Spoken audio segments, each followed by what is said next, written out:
Welcome to the final day of Pax West 2019. Monday, the slowest day of the con. You could just throw a party in the aisles and just roam wild. And which means we played more games. Yeah, we played some games today. Teddy Chinaris, how did that go? It went really well. Today was my favorite day of the con. We actually played things. I played 3 games? No, I played 4 games. One of which was the only one that I had played before. Whoa, wait, no, I didn't even play Destiny, so I played 3 games. I was gonna joke. I played 3 and they were all new.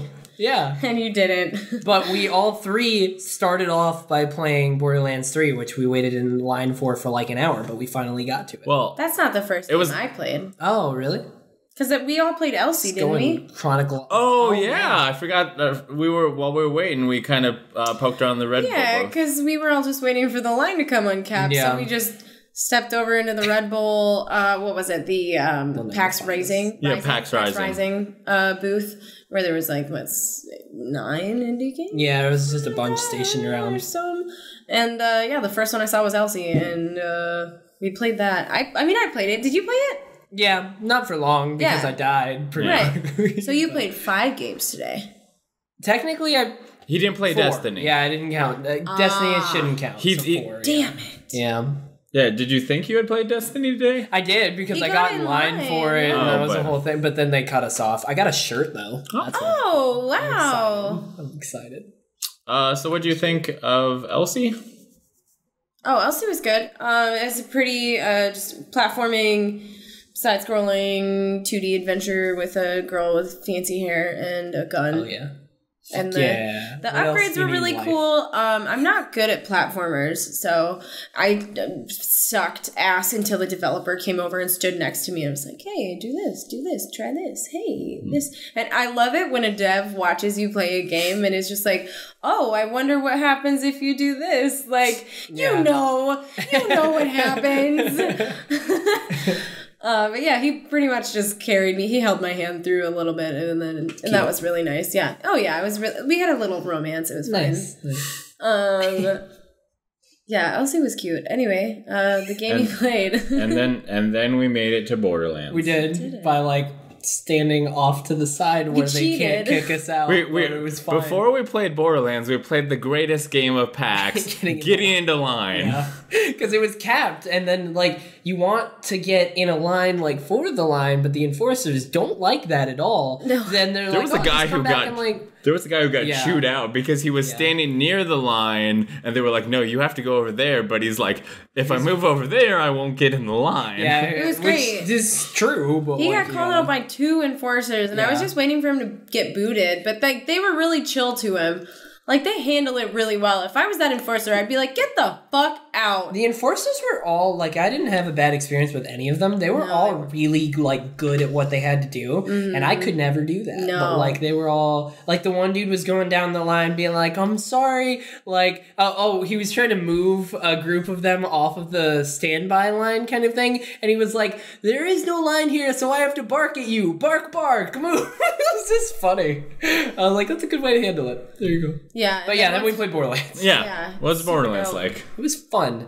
I was worried about it because I have played Borderlands 1 and no, I didn't play 1. I just played 2. And I played a lot of 2, and I've really wanted to like 2 because I have a lot of friends that really like it. And it feels like it should be my type of game as a big Destiny and first-person shooter guy. But the guns just for some weird reason just didn't feel very good to me personally in Borderlands 2. Most people I say that and they're like, what the fuck are you talking about? But that's the thing with me. But everyone said that Borderlands 3 gunplay felt better, so I was optimistic. And it does feel better, but not majorly, not vastly a huge improvement, but it is better for sure. And it's also Borderlands, there's so many guns that some just feel better than others and worse than others. So I am looking forward to it. It didn't blow me away, but it was very fun. It was cool. I like the different classes and stuff like that. The class that I played seemed really fun. The gunman or whatever. So wait, did your guys' X do something different when you reloaded? Yeah. Yeah, not all guns do that. Yeah. God, I just picked the worst character for me. No, that's just the gun. You could have grabbed a different gun. Yeah, it's just the gun that did that. That when you throw it, it explodes. When you reload, it was the only gun I used the whole fucking playthrough. It's okay. It was the worst because, like, I realized later in the playthrough that when you're downed, you can fight for your life, right? But I was downed in an area with no enemies. It was just me. Holy shit! Somebody's dead. Jesus. Yo, okay, earlier, sorry, tangent. When we were on the bridge, did you hear, you weren't there. No. Did you hear the guy, like, point out that the person that sounded like gunshots was a guy's tire blowing off? Oh my god. Yeah, someone's tire, like, exploded underneath the bridge, and it sounded like gunshots. Like, it was really loud. Another weird Seattle sidebar. It wasn't tonight, I think it was last night, the Cheesecake Factory. Was that last night? It was last night, right? Yeah. Yeah. There was a woman that just, like, we were standing talking in a circle. This woman just came up to me and was like, just started reading a thing that seemed like slam poetry or something, but was like, you cannot touch me. Do not touch me. Was like yelling at me not to touch her and that I should have been slapped when I was a baby and like I should have been and we were just standing and talking. And then she just, like, singled me... Well, I don't even think she was singling me out. I was just the one to look her in the eyes. And then she, like, focused locked on. Yeah. And then eventually I was just like, I'm just going to stop looking at her and talk here. It was and then she really weird. It was great, because, like, everybody else knew to just ignore her. But Teddy was looking her straight in the face. Because I was trying to figure it out. I was just like... What are you trying to do here? We all thought he was, like, getting, like, bitched out. It was terrifying. Yeah. Honestly. So Borderlands was fun. Borderlands was great. I died. How did you feel about it, Bryce? Because I did the gunman. It was... Yeah, I played as Flack, who is apparently a robot. And he's the Beastmaster class because when you started the demo, you get 4 skill points to assign. And it took me a while to figure out how to get to the skill deal because it was like press the menu button on Xbox because we were using controllers. Hamburger. But I kept pressing and that brought up a different menu than I was supposed to. We were supposed to hold it. Oh, what? I had to hold it to get to skills. Really? Did you not? Oh, weird. Well, no, I mean, if you hit it was the left menu button on the controller. If you hit that, then that's just like your menus. Like you can right bumper over to map and journal and skills. Like that's all there. Oh, I tried. That's actually really a cool shortcut if you can just hold it and it brings up skills. Oh, yeah, that's what I ended up having to do. That's cool. I put all my points into my dog just because it's the first thing there. Hell yeah. And I was like, I'm not going to read this. I got to get through this demo. Yeah, see, I read everything, which is why it took a long time. Yeah, so I just and then I was like, oh, dog, cool. But and I just assigned all my 4 points in the first deal and was like, cool, good to go. And your pet is called Meat Thief. He looks like a scrag, and I'm not sure if he is a straight scrag or if he's something more. But he had like a shotgun, and he was just like shooting dudes, and like what the fuck? So he was because at first I was like, oh, he's gonna run around, bite him and stuff, but no. So I look over him and like, see, he got a shotgun. So it's not a dog. It's a robot dog kind of thing. Well, I don't. Okay, robot dog is fine. You can put thumbs on a robot, I guess. I mean, it was a scrag, which there's. I don't know what a scrag is. It's a Borderlands thing, which is kind of a dog-ish thing. Yeah. But it has opposable thumbs. I guess. But it must if it's shooting a fucking shotgun. Just in its mouth. But what? But Meat Thief was like standing on his legs and kind of like going around. So so it wasn't like maybe a really smart. The word anthropomorphic? Maybe. It was a like smart scrag. I don't know. I don't really know what the backstory of any of these characters is. But yeah, he was great because he pulled aggro from the Psychos. That's what I wanted to say bandits, and I knew that wasn't right. They were fanatics, though. Well, some of them are psychos. Oh, is that spoilers? Don't put that. Cut that. Nah, I think those were all the dudes that we saw were pretty standard Borderlands enemies. There were definitely some that were different, but they were all pretty like Yeah. Oh yeah. I think we saw some new types of psychos in there, but they were fanatics of the character who was talking. Yeah. Yeah. Well, yeah. That's because they kind of joined their personality cults. You know, they're the enemies are influencers. They're just like, thanks for listening and subscribing and stuff. What was it? It was like, subscribe, and obey. Yeah. I like it. Oh man. That was really cool. I really want to get this game. I'm interested in it now for sure.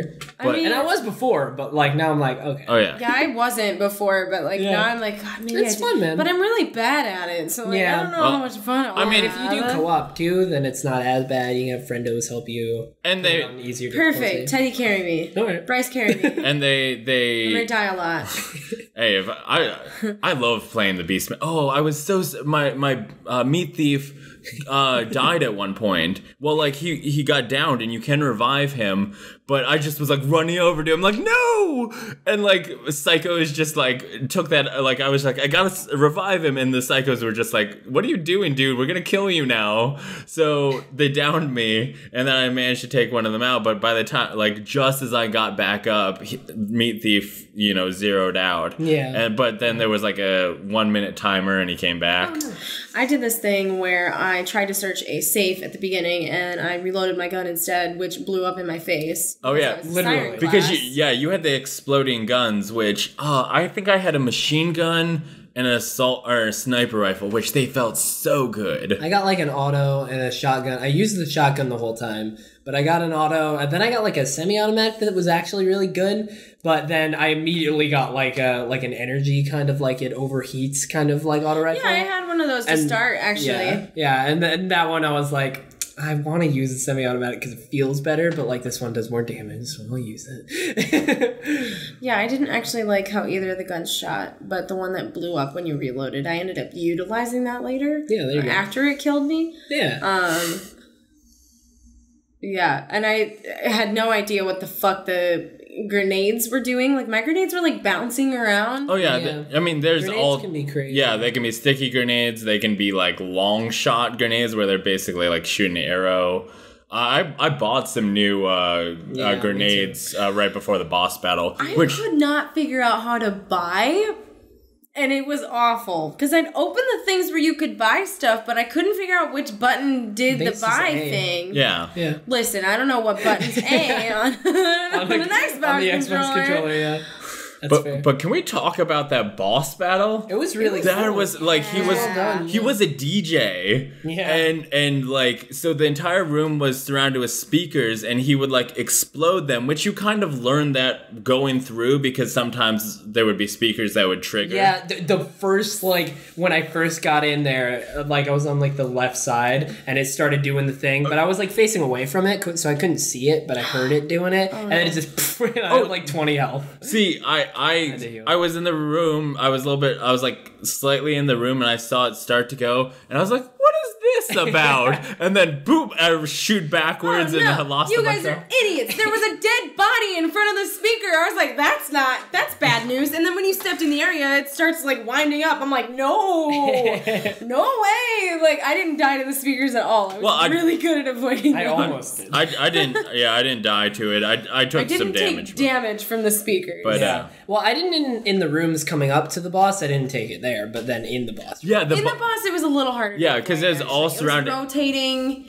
It was really well done, though. It was a good boss fight that was actually interesting. Yeah, it was. You were like almost. He was a DJ, so he was like using music to fight you. Both the speakers. He had a big shield that was an equalizer, and then it would like shoot out like music notes. Oh, it was so cool. That Borderlands is one of those games that they like put a lot of details into, and like you're never gonna see all of them, but like there's so many, like in Borderlands 2 they just have like secret areas where you can go. There's one area in Borderlands 2 that's like a secret cave, and you go in and it's all like voxels. It's all like Minecraft. Like literally there are creepers.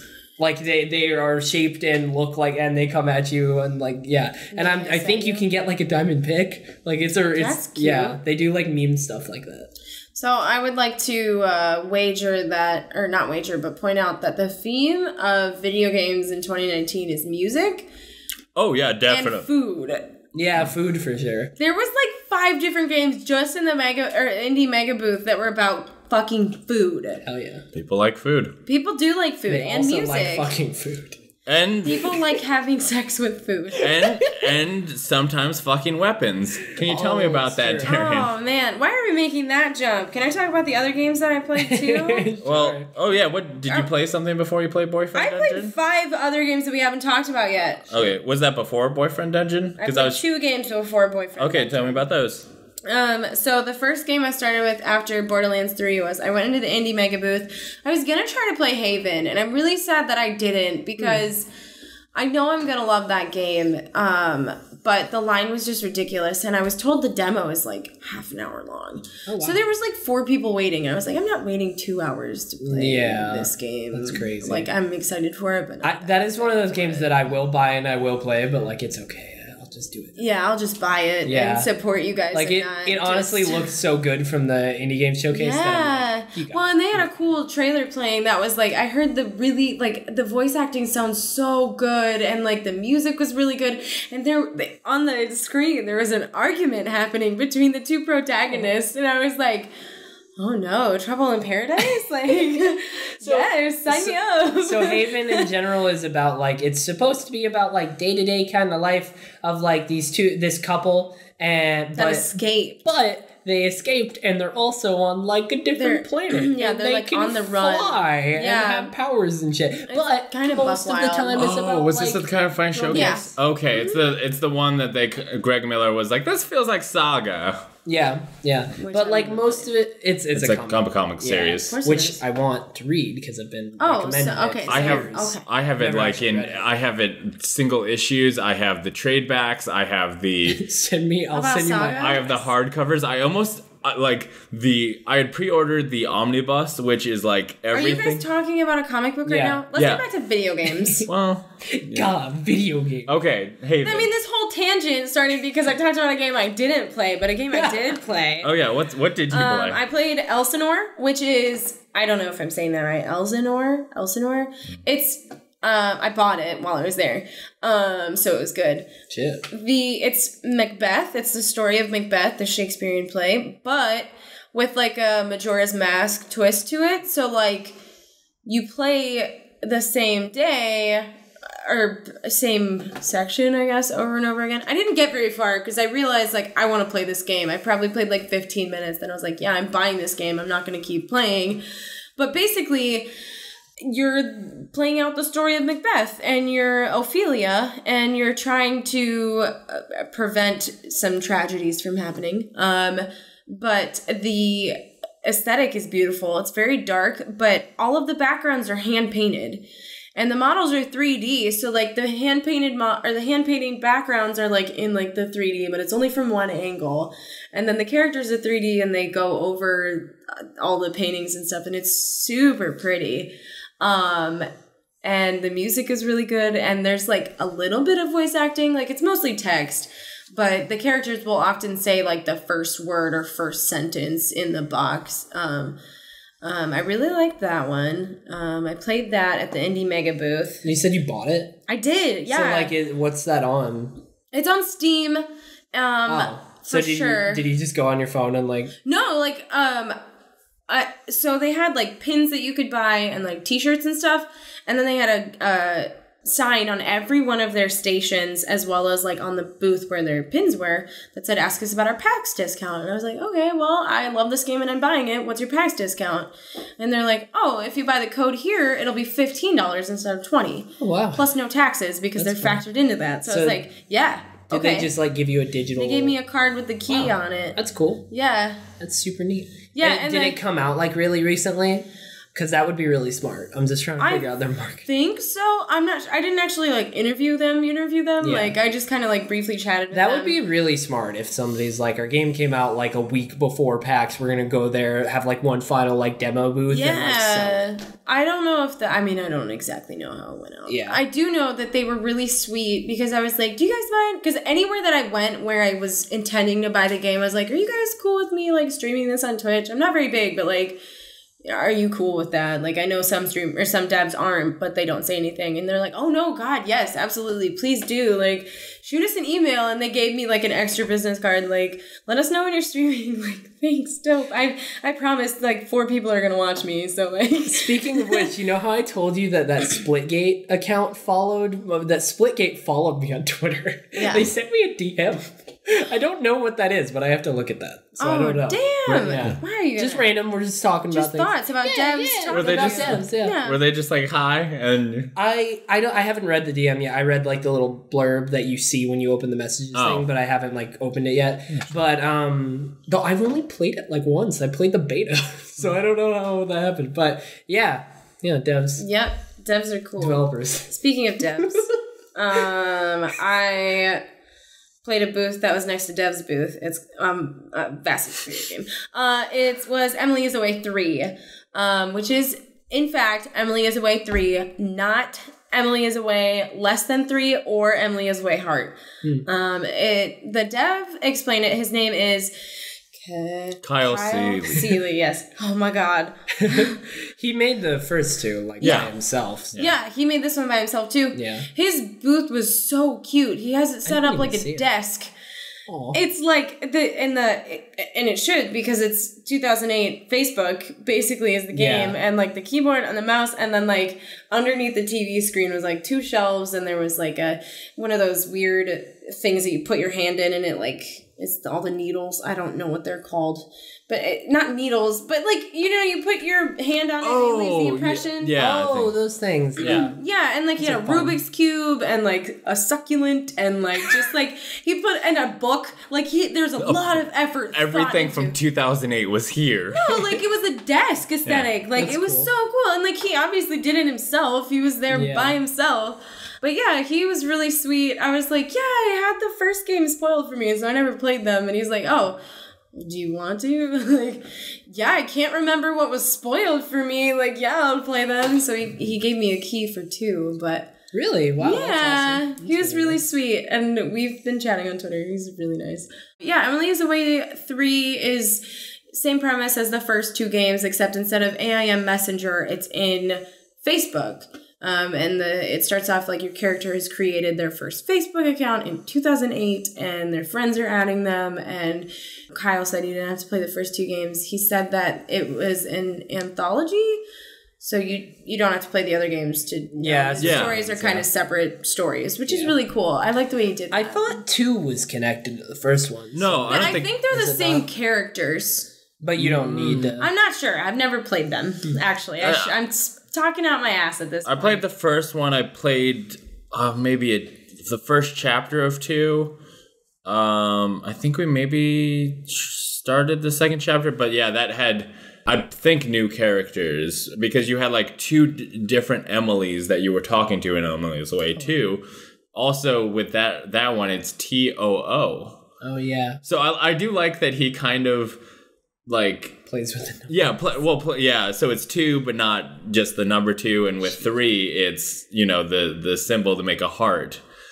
So he's kind of clever about how he names it. It was really cute. At the beginning, your friend messages you, and he's all excited that you've made a Facebook account, and then he's like, "Hey, I need your opinion on this song," and he linked fucking 303 Don't Trust Me in the game, and it pulls open a tab in the game and plays it on YouTube. And it opens like the YouTube was. Yeah, that's what's so cool about those games. Yeah. Oh, I know too, he used your actual browser to pull up music videos so that he, didn't have to license the songs. Is it the same situation? I think so.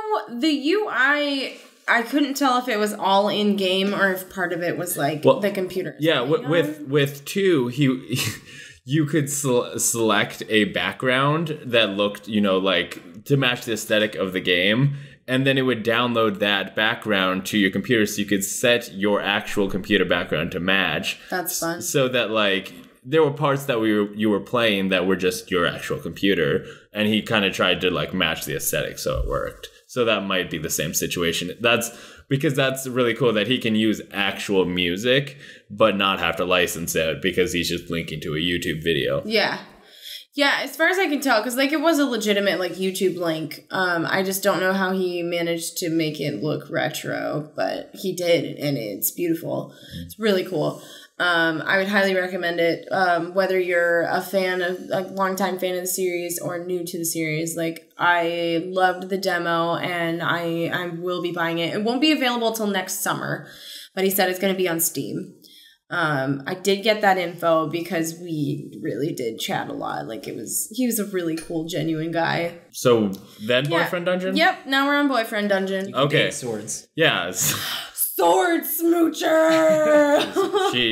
She liked it so much she bought I bought the shirt! Are they all swords? Or No, they're different weapons. They're mostly melee weapons. Every person is a different weapon, yeah, but mostly swords. The only one that I saw that wasn't a sword was a dagger. Yeah, and they're not all guys, because the dagger is a girl. There's 2 girls at least. And apparently there's a cat. Yeah, okay. And there's not, she said there's guys, girls, non-binary folks, and a cat if you don't want to have a significant other, but you still spelunking. Yeah.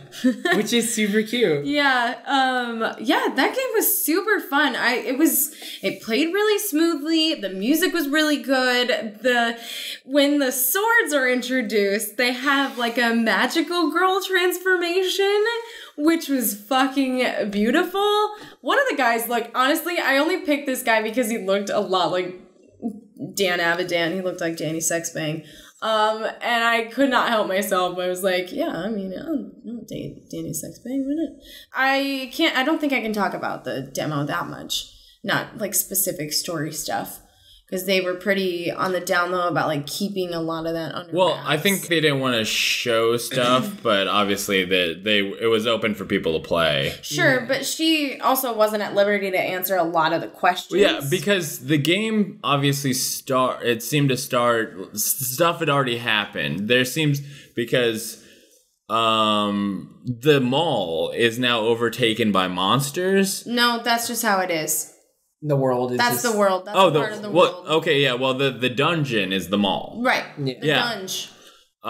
Is literally what it's called. The dunge? The dunge. D-U-N-J. Okay. Yeah. So, obviously, I was confused because there was a text that was sent that said, "Are you going to the dunge?" And I was like, what the fuck is that? Is that like a bar or something? I'm not gonna lie. I had zero interest whatsoever in this game beforehand because, like, dating sim where you're dating your sword sounds very ridiculous. It's funny, but, like, it's not a thing that I'm super into. But, like, there's actual gameplay of, like, spelunking and going to the thing. Oh, yeah. And also there are girls that you can date. So, yeah, so it's not just boyfriend. Yeah. Yeah, no, the gal that was helping at the booth but wasn't a dev and was also a freelancer. I can't remember. Yeah, it seemed that she's kind of friends with the devs and kind of was like, hey, do you need help at your booth? I'll step in, because when we first showed up, that's who we were talking to. Right, and she had said that she was generally not interested in the game at the beginning, but she grew more interested because the dungeon crawler aspect, the running around in the dungeon, is done so well, and it's so smooth, and the animations are so pretty that she doesn't like visual novels, but she likes this game. Yeah. Like, there's a really good balance. I'm really excited for this game. I don't think there's an official release date because we were playing on an alpha build at the show floor, but you can follow, like, I think their Twitter at Kit Fox Games. Yeah, Kit Fox is a publisher. Or just at Kit Fox? She'll look it up on our phone, but Kit Fox is the publisher, so they'll have information about the game. And you can also sign up for their email list, and if you do, you get emails that are in the form of, like, the swords writing you love notes. I'm so excited for this game. I can't handle it. Oh my god. Yeah, but it is cool that you are going on dates with your weapons, and you can have multiple weapons and go on multiple dates, and none of the swords are getting jealous or anything. It is in fact at Kit Fox Games. KITFOX Games. But then, so I was just going after the dagger because it was the only girl that seemed to be available at the time. At least it was like, oh, good girl here. I didn't explore all the options. But she's kind of a sassy one. She kind of seemed untrustworthy of me. But I made a weird choice, and I went on a date with the guy that looked like Dan Avidan, but then I took the dagger down into the dungeon with me, and I think it was a mistake because I died pretty quickly. Because I was bad at fighting with a dagger. It was very close range. Yeah. But, it was very well done. There was combos you could do, and, Oh, I love that in the top left-hand corner it shows you the combos for your weapons. Because you're obviously, each time you go down a level, they're like, do you want to switch out your weapons? Right. So it could be hard to know, okay, if I'm constantly switching out my weapons or whatever, then you might forget your combos. But it's always up in the top left. There's a Y, 3 Ys, you're doing a fancy thing. And right. Whatever. Yeah, and then, I'm very excited for this game. Yeah, it's going to be very cool. But yeah, the dates lead to your attacks being stronger. Because I went on the date with the dagger beforehand, I increased the radius of my attacks and was able to do more stuff when I was in the dungeon. And then that's awesome. And then we found a ice cream stand and stuff, and you could go on little mini dates in the dungeon.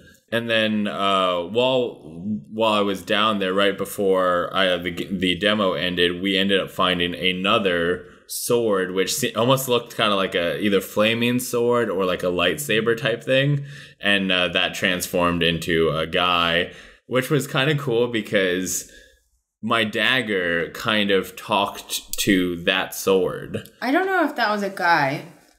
They didn't give their name at first, and then they were never referred to as a gender. I think that was the non-binary That character. could have been. Just based on what I saw text-wise. I didn't actually run into that character in my playthrough because I went down in the dungeon one time, died in the dungeon, and then got to play a little bit more after. And I think you're right. I think that's because I was on the press one. So I got to go on a second date with the guy that looked like Danny Sexbang. Yeah. It was great. Well, I ended up going down quite 4 or 5 levels until I encountered this kind of big creature that got bigger. And then just as I was about to charge me to start the boss battle, I assume, that goes, thank you for playing. So it gave me a little tease and stuff. But yeah, we did interview the dev. That was a very cool interview. She seems very excited about the game. She was a total sweetheart, too. She was so nice to me. And then, did you play anything before we went to... Well, Teddy actually played a lot of stuff in between. Yeah, but when did you guys, after that, what was after that? I don't think it matters where our timelines go after that. Yeah, Let's just go back to Teddy. Yeah, Teddy. I went and met with a good buddy Zyger, the best guy in the world. He's really good. And then another great guy. I feel bad now that I have to I said best, and now I'm like, oh, you met Brendan. with your friends? Yes, I met with Zyger and then Brendan, and we went to, I met with them at the cafeteria, and then we went upstairs to the expo hall where we went and got in line to play Destiny, right? Because I talked about this the other day where you get a coin, you get a gambit coin for going through the line playing control, and then you can go through the other line, which is elimination, and you bet it, and if you lose the coin, or if you lose the game, you lose the coin, but if you win, you get a Crucible coin. But we got in the 2 hours before the expo hall was going to close, but they still he came to us and was like, okay, you guys are the last people, you will get in, but this line is capped for the rest of the day, but you guys are the last, you will get in. And then 30 minutes later he came back and was like, so the game has been having issues, the servers were crashing or something, with how it's connected there. I don't fully know how, but they broke us up, so we couldn't do it. But it means I still have my gambit coin, so I didn't lose it. So yeah, we stood there for a bit. I got a t-shirt, and then we went over to the PlayStation booth because there was this game that was announced a while ago. I think it was at the PlayStation State of Play that I thought looked really fun. It's co-op, but it's 2v2 co-op thing. And you go in, they give you 6 minutes to go into dungeons, and they're both like procedurally generated dungeons. And one team, they're separated. So blue team goes in one, red team goes in the other. You can't see each other. But you go in, you have 6 minutes to collect as much loot and like armor and weapons as much as you can. And then at the end, they throw you into like a random game mode that's like a PvP thing. And you have to fight the other team, or like while you're doing the other objectives, and whoever comes out on top like wins. And the game is called ReadySet Heroes, and it's super cute. They're like all little animals. I was the frog named Bartley, and you can change you're different animals. Yeah, you're different like animals, and you can change your skins. I give them a little crown. You can change your hats.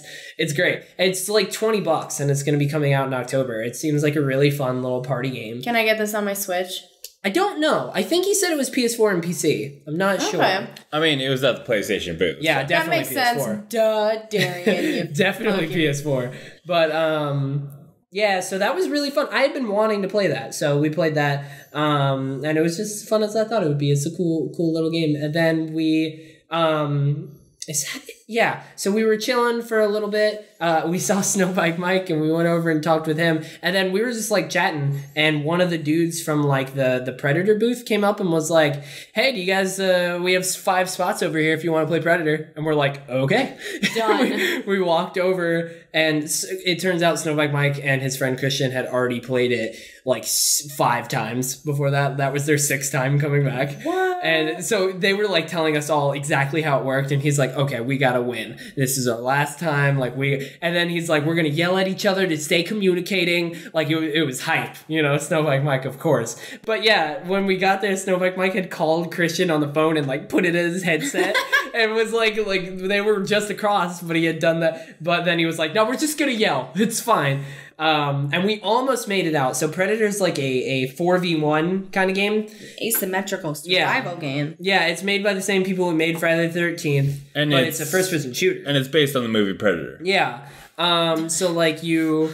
Hey, yeah. maybe you're... I mean, Predator is actually a pretty old movie, so if you're a younger... No, it's not. They just remade it, like... Was it this year or last year? The original. Yeah, this is based on the original Predator. Okay, great. With but Schwarzenegger. people know what this game is, or people know what Predator is. But yeah, so it's 4v1, and we had Zyger be the one, and it's like... You go in, and your fire team, you choose where you spawn, and you go, and you have 4 classes, so you can do like assault, scout, and it like chooses the guns or whatever. Could everybody go scout, or is it one? You can have multiple. We had like 3 assaults and one like I think close quarters combat, like the dude with a shotgun.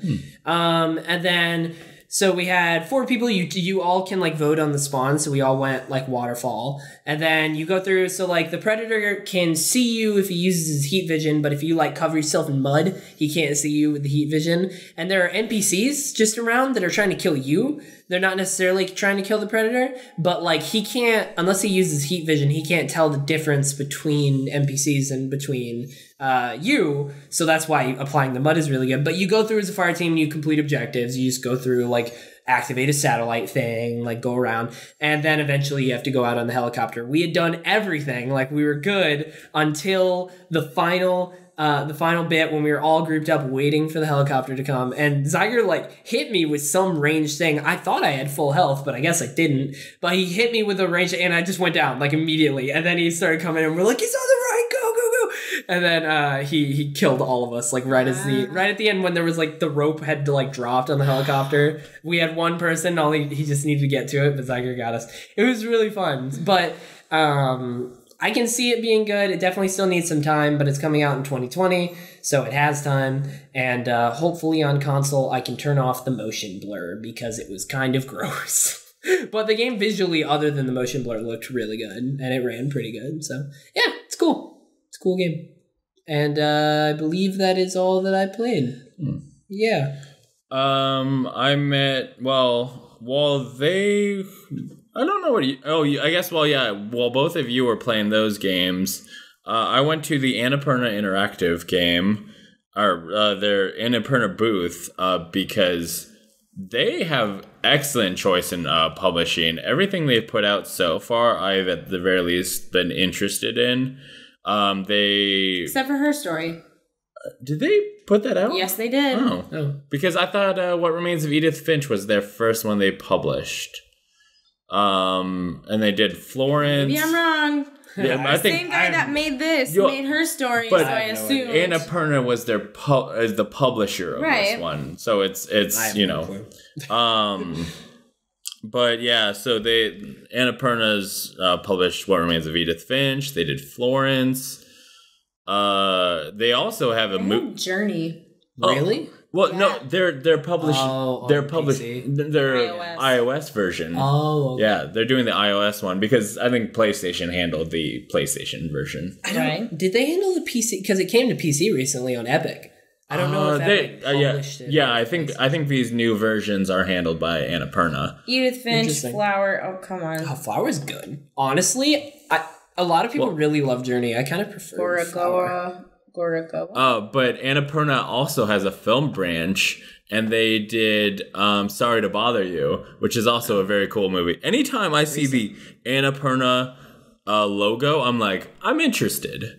So I went over there and I played If Found, which is a very interesting game. I would say it's a visual novel. Darian played this also, right? Mm-hmm. Would you say that's accurate? Yeah, it's like an interactive visual novel, for sure. Because the way the gameplay works is you're just erasing through the main character's memories, basically. They seem to have kept a journal that they've sketched in and written entries in, and you're erasing through it. But the way the demo at least started, it wasn't clear that that's what was happening because you start in space, and it's presented in this kind of fantasy deal of them going to Planet X. Well, yeah, it makes it sound like the pitch on something says 3 weeks to go, and then until Earth. I don't know, 3 weeks to go. Something about Earth. I can't remember. It sounds like something terrible is coming. No. But yeah, as we're playing, we're wiping through, and then at a certain point, it kind of transitions to this diary, and we're seeing kind of a normal person's life, and kind of the interactions they're having with their family. It seems like they're getting along well with their brother and his boyfriend. Was that their brother? I thought that was just a friend from town. I don't know. I had a hard time figuring out that one, but I did know that their father had died. Oh, see, I didn't catch that. I know that they had a very complicated thing with their mother. One of them said that they were in town for the funeral. Oh, okay. They were going to be in town for a month with ma'am or whatever. Their mom. It seemed like their mom was Irish. Just the subtle text information that I was provided with, I was reading it in an Irish accent. Like, this is what it felt like to me. Here's one of the very small problems I had with it. Because of the mechanic of interacting with the game was a lot of erasing. Sometimes I would accidentally erase the next section, like start erasing the next thing when I didn't mean to, and accidentally erase some text before I got a chance to read it. Yeah, I did that early on. I accidentally erased some of the text. Luckily, I'd been reading over people's shoulders, so I knew what I erased. But I was like, I don't want to do that for stuff I haven't seen yet. So I was very cautious about erasing because, you can fuck up. Because once you lift up, it basically, unless you haven't uncovered enough, it assumes you're already on the next page. Yeah, but sometimes you don't know, did I get everything? Did I erase enough to unlock the next scene? Exactly, yeah. So it's pretty hard to differentiate. But aesthetically beautiful. The soundtrack slowly faded with what you were doing. It was really cool, and it transitioned so beautifully because it started with like an intense dubstep, we're in space, jamming out, it definitely made you think you were playing a different game. Yeah, it started off and then it slowed down, and it was slow, quiet, violin music, and a lot of the dramatic scenes. Yeah, and I feel like that the music very much helped put you in the character's shoes. Yeah, that you're reading this and you're hearing the music, and it kind of attached me to this person of like, okay, I feel like I'm going through what you're going through. Yeah, I agree. It was very cool. The dynamic music, the dynamic art styles, like, or not art styles, but the artwork like seemed to be very different depending on what the mood was. Yeah. I feel like it would, it's not a good idea to kind of get into what the story ends up being, even from the demo. That's something that you should explore on yourself. Agreed. But I will say that the themes of this kind of seem like the character is kind of coming to terms with who they are. And who they are in terms of their people they know. Right. On Annapurna had this card that they had for each game, and I'll read. Oh, that's what I was talking about. Yeah. Well, it says Cassio's Diary, Earth's final month, the black hole is growing. So that's a really cool tag, and you should very much check this out. The soundtrack's worth it. It seems like it's going to be a really great story. All right, well, but it is really pretty, so be on the lookout for that one. Yeah. And then I went over to the next game over from If Found, and that was Sayonara Wild Hearts. And I'm going to read what this card says of the description and then kind of try and provide context for that. Sayonara Wild Hearts is a pop album video game about riding motorcycles, skateboarding, dance battling, shooting lasers, wielding swords, and breaking hearts at 200 miles per hour. Hell yeah. It's a lot. Okay. So, yeah. Okay, so this has a story, and it seems to be tied to tarot cards, where it kind of shows you the kind of like prologue of a character, like the characters, and when it presents these characters, it shows you them in the form of tarot cards. And it's like some of the characters were hoarding harmony, and stuff went bad. I can't remember exactly.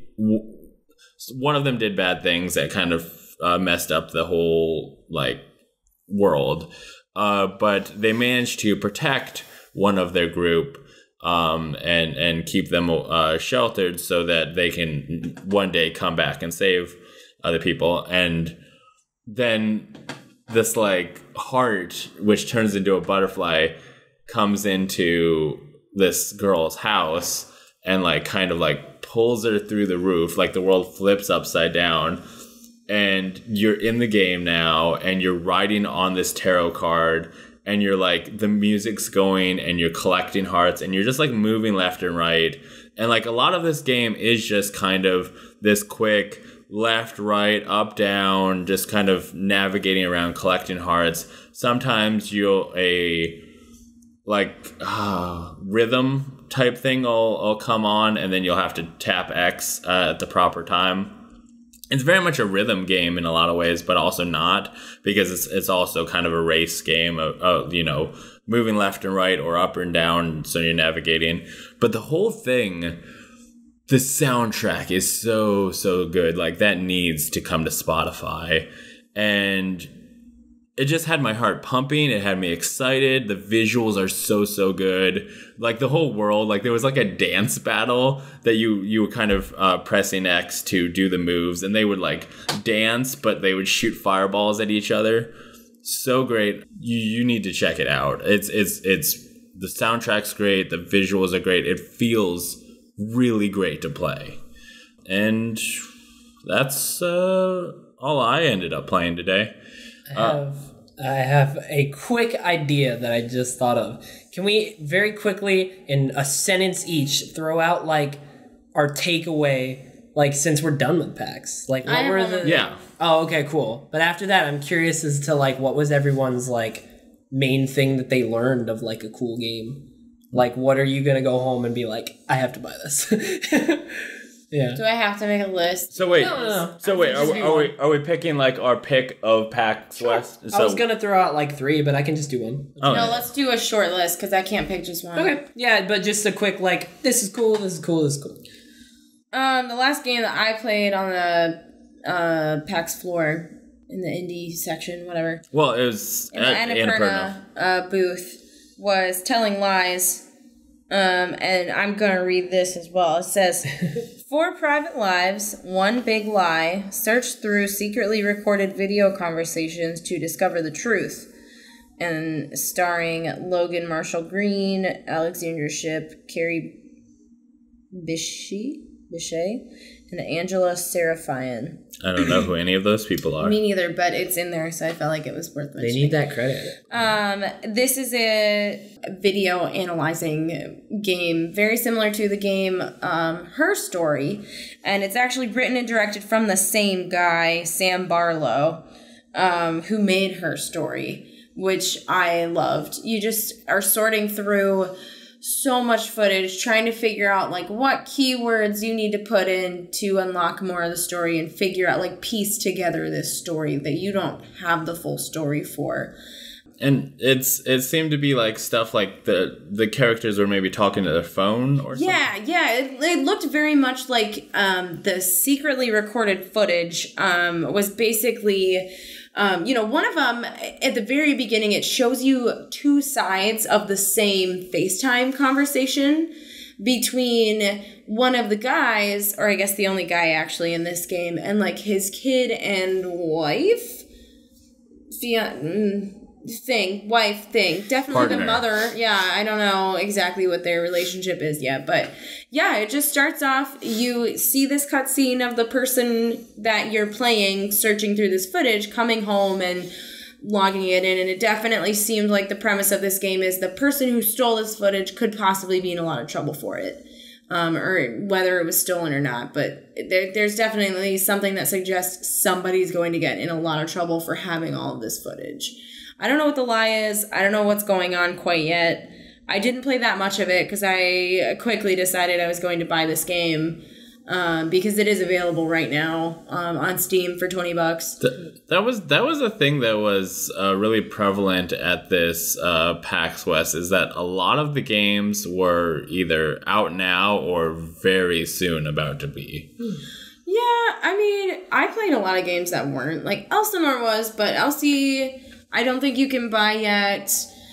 You can't buy Borderlands, but you will be soon. Oh, very soon. You can't buy Final Fantasy VII yet. Oh, yeah, that one's a while out. You can't get Boyfriend Dungeon.